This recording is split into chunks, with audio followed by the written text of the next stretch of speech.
এই গাইস, তো তোমরা সবাই কেমন আছো? আশা করি সবাই ভালো আছো। তোমাদের জন্য নিয়ে চলে আসলাম আরও একটি ইন্টারেস্টিং ব্লগ। তো আজকে আমরা আসছি কামাল শাহর মাজারে। আমার পিছনে যে ভিউটা দেখতে পাচ্ছ, এই জায়গায় হচ্ছে কামালের মাজার নামে পরিচিত এই জায়গাটা।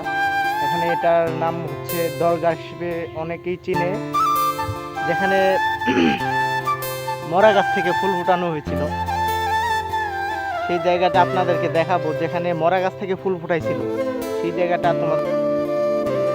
তো এই যে জায়গাটা হচ্ছে মানে আগে প্রথম যে জায়গাটা ছিল, এই জায়গাটা ছিল এটা। এখানে মাজার ছিল, এই মাজারটা এখন বাংলাদেশের ভিতরে চলে আসছে। তো এই মাজারের ভিতরেই সর্বপ্রথম কামাল শাহ এখানে মরা গাছ থেকে ফুল ফুটানো হয়েছিল। মানে মরা গাছ থেকে ফুল ফোটানোর পর থেকে এখানে অনেকেই লোক আসেন, মাজার হিসেবে চিন্নি করেন, মান্নত করেন এখানে। তো ওই জায়গায় মান্নত করে, প্লাস এই জায়গাটা হচ্ছে সেই যে রান্না করা হয়েছে চুলা। এখানে অনেক চুলা দেখতে পাচ্ছেন। আমার মানে বইলে বুঝাইতে পারবো না যে চুলা কতগুলো আছে, সারিবদ্ধভাবে অনেকগুলো। আমার যে ব্যাগে যে মাজারটা দেখতে পাচ্ছেন, এখানেই যে কামাল শাহ মাজার হিসেবে পরিচিত এই জায়গাটা। এখানে অনেকেই বসে আছে।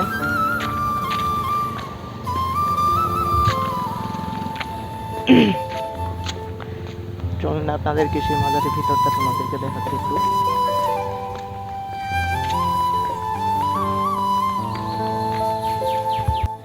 এটাই সেই কামাল শাহ মাজার।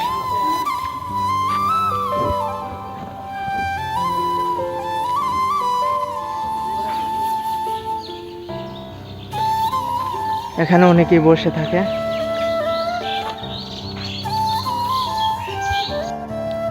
সো গাইস, এখন আমরা যাচ্ছি আমাদের বাসার দিকে। তো আমরা বাসায় চলে যাচ্ছি। বাসায় যাওয়ার পথে কিছু দৃশ্যময় জায়গা তোমাদেরকে দেখাবো। তো আমাদের ভিডিওর সঙ্গে থাকবা। এটা হচ্ছে সেই মাঝারের সামনে ভারতের যে বর্ডার ঘেঁষিত যে জায়গাটি, পাহাড়ি ঘেরা সেই ভারতের বর্ডার। ওই পাশে হচ্ছে মানে ভারত, আর এই পাশে হচ্ছে বাংলাদেশ। তো যেখানে মরা গাছ থেকে ফুল ফুটানো হয়েছিল সেই জায়গাটি ছিল পুরাটুকুই ভারতের ভিতরে পড়ে গেছে। আগে বাংলাদেশ থেকে লোক গিয়ে দেখতে পারতো এবং কি ঢুকতে পারতো, পারমিশন ছিল। এখন সেটাও অফ করে দিয়েছে ভারত গভর্নমেন্ট। এখন বাংলাদেশ গভর্নমেন্টও ওই পাশে যেতে দিচ্ছে না, কারণ ওই পাশের বিজিবিরা অনেকেই, এর আগেও একটা ঘটনা ঘটেছিল যে ওই জায়গায় একটা লোক দেখার জন্য খুব পাগলের মতো ছটফট করছিল, গিয়েছিল। মানে যাওয়ার পরেই তার সঙ্গে এমনই একটা ঘটনা ঘটে যায়, তাকে ব্রাস্ট ফায়ার করে সেখানে মেরে ফেলে ভারতের বিজিবিরা। তো আপনারা কেউ চেষ্টা করবেন না ওইদিকে ভালো যাইতে।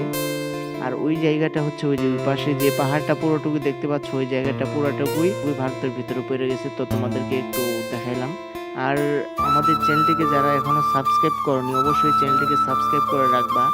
আর কিছু জায়গা আছে দৃশ্যময় জায়গা, আমি মোটর বাইক চালাইতে চালাইতে তোমাদেরকে সেই দৃশ্যময় জায়গাগুলি দেখাবো। তো আমাদের সঙ্গেই থাকবা। আর অবশ্যই তোমরা তোমাদের ফ্রেন্ড সার্কেলদের শেয়ার করে দিবা আমাদের এই ভিডিওগুলি।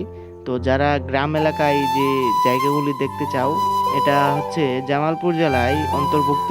আর তোমরা যারা গ্রাম এলাকায় আছো আমাদের এই জামালপুর জেলার ভিতরে, অবশ্যই এই জায়গাগুলি, ট্যুরিজম জায়গাগুলো ভিজিট করবা। অবশ্যই তোমাদের মন ভালো থাকবে। আর আমরা যে রুট দিয়ে আসছি, এই রুটটা ভাই এত সুন্দর রুট, যা বলে বোঝানো সম্ভব না।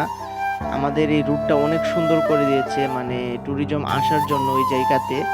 আর তোমরা অবশ্যই এই রুট দিয়ে একবার হইলেও ওই জায়গাতে ভিজিট করার চেষ্টা করবা। আর আজকের মতো ব্লগ এখানেই। সবাই ভালো থাকবেন, সুস্থ থাকবেন, আর রেগুলার ব্লগ দেখার চেষ্টা করবেন যাতে আপনাদের মন ভালো থাকে।